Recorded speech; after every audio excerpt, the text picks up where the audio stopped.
Ha! Let's roll! Yeah! Woo! Yay me!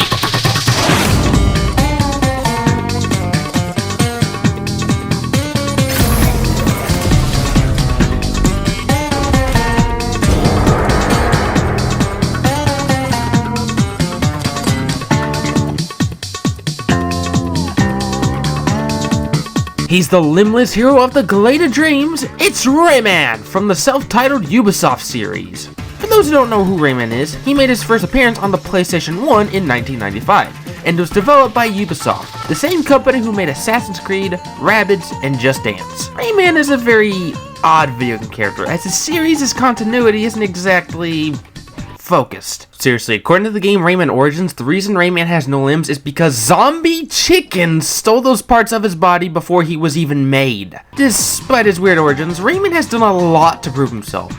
His first game had him fight Mr. Dark, a villain who wanted to take over the world with darkness, oddly enough. His second, much darker game had him fight a robot pirate who kidnapped Rayman's friends and was plotting to sell them as slaves. He fought an evil magical bug known as a hoodlum, and almost destroyed his franchise after he was kidnapped by alien rabbits known as Rabbids. Despite how weird these games sound, they are absolutely fun to play, which is probably why people want to see Rayman join the Super Smash Bros. Roster. Unfortunately, Rayman has yet to be represented as a fighter in Smash. I mean, he's been in Smash before, but it's always been to the lowest form of representation, being a trophy back in Smash 4 and a spirit fight in Ultimate. Nonetheless, let's see how Rayman could work if he were to ever join the Super Smash Bros. Roster.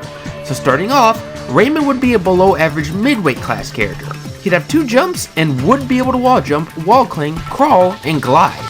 But now, let's dive into his costumes.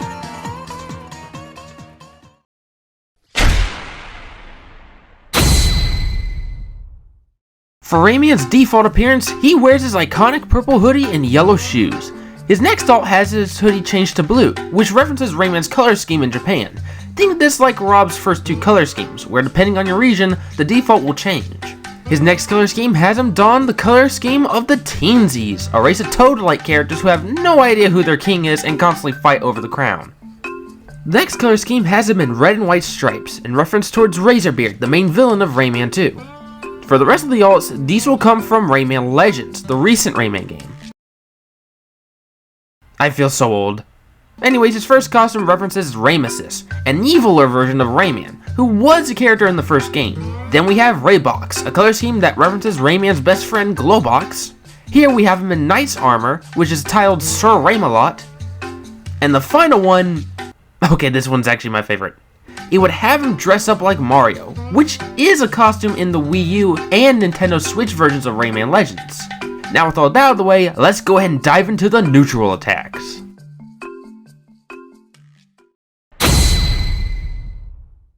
Now coming up with a moveset for Rayman was actually really easy for me to make, as Rayman Legends has a lot to work with. So for all of Rayman's neutral attacks, these will come from Legends. So starting off with his jab, he'll do 3 punches forward. That last punch actually reaches a long distance, as Rayman can actually throw his hands as far as he genuinely needs to. Okay, seriously, what are you? For Rayman's side tilt, he'll do a roundhouse kick. It comes out quick, but it doesn't have as much launch power.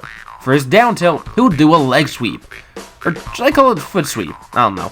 Anyways, this move comes out pretty quick and has a chance of tripping the opponent. For his up tilt, Rayman will do an uppercut. Much like the jab, it reaches a pretty good distance. For Rayman's forward smash, he'll rub up his arm and punch forwards. It's not only a strong forward smash, but this attack will be his longest range attack. Unfortunately, it has quite a bit of end lag. For his down smash, he'll punch the ground below him. It's his quickest smash attack, but it doesn't reach that far. For his up smash, he'll do a much stronger uppercut. Much like the forward smash, it covers quite a bit of distance. For Rayman's neutral air, he'll spin multiple times, similar to Pit's neutral air.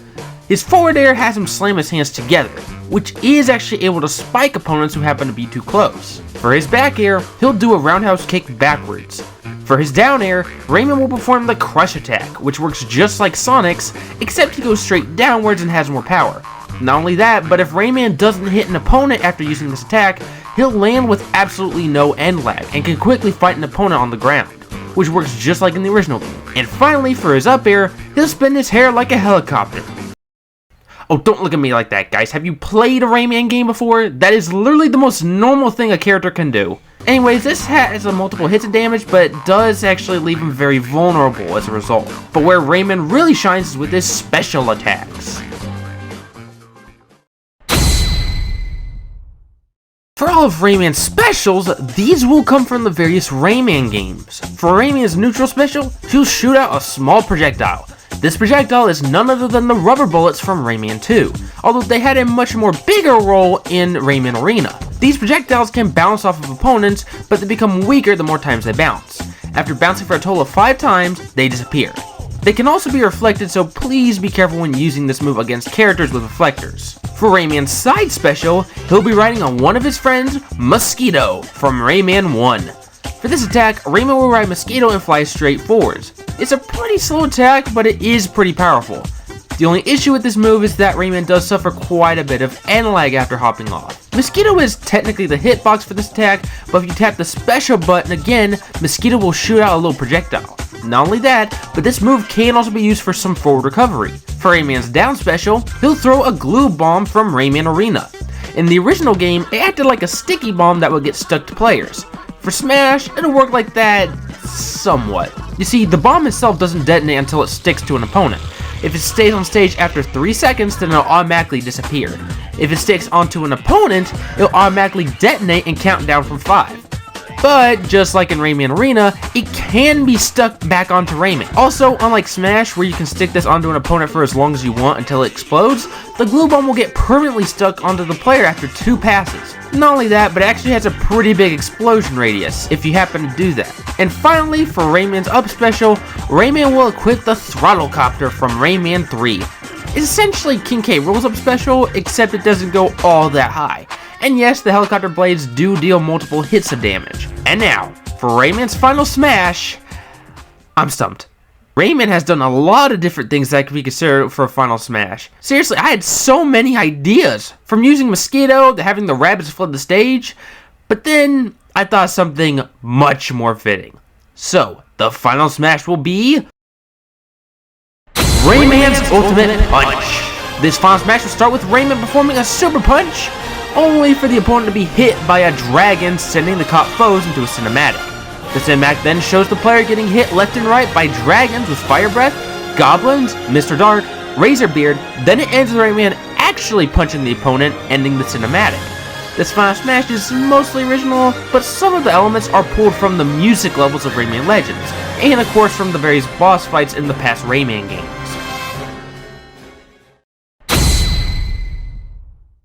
Now, when some people think of a stage for Rayman, they most commonly think of Bandland from the first Rayman game. But to be honest, I don't like that idea at all, as there isn't too much you could do with the stage. So instead, the stage of choice will be the Glade of Dreams from the first Rayman game, which actually has been in every Rayman game since. The stage will actually take place outside near a forest. In the background, characters like Glowbox, Barbara, the Barbarian, and the Teensies will appear in the background. But periodically, a big bubble with a certain location from one of the Rayman games will appear in the background, causing the entire stage to be flooded with bubbles, and then after that, the stage's background will change to whatever was on that big bubble, and the cameos would also change. Locations can range from Bandland, Razorbeard's pirate ship, the Rabbit Stadium, and Castle Rock.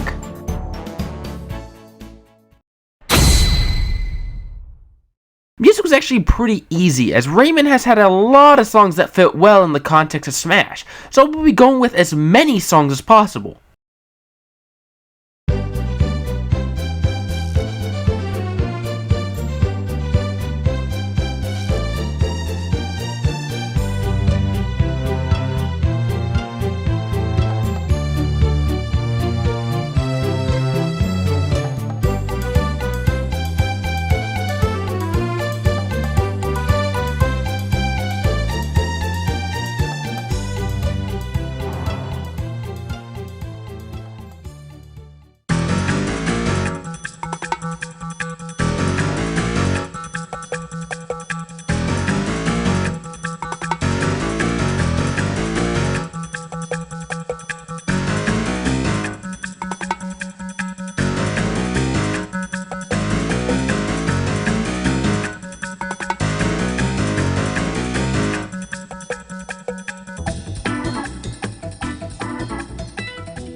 In total, 30 songs would be included, 24 of which would be remixed. This may seem like a lot, but I think this covers a good amount of Rayman games over the years.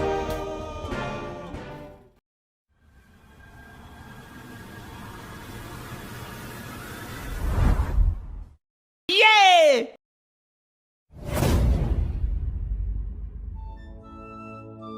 And that would be if Rayman joins Super Smash Bros. I'll be honest, I would love to see Rayman in Smash. I just wish Ubisoft would recognize Rayman more often, as he seems to be making less appearances over the years. On the plus side, he is the final new character being added to Mario + Rabbids Sparks of Hope, which is releasing at the end of the year. Who knows, maybe the series will make a comeback if the DLC sells well. Anyways, do you have a character you'd like to see be given a Smash moveset? If so, let me know down in the comments below. And while you're at it, why not hit subscribe? That way you can get notified when I put out any Super Smash Bros. Moveset videos. As always, thank you all so much for watching, and I'll see you all in the next one.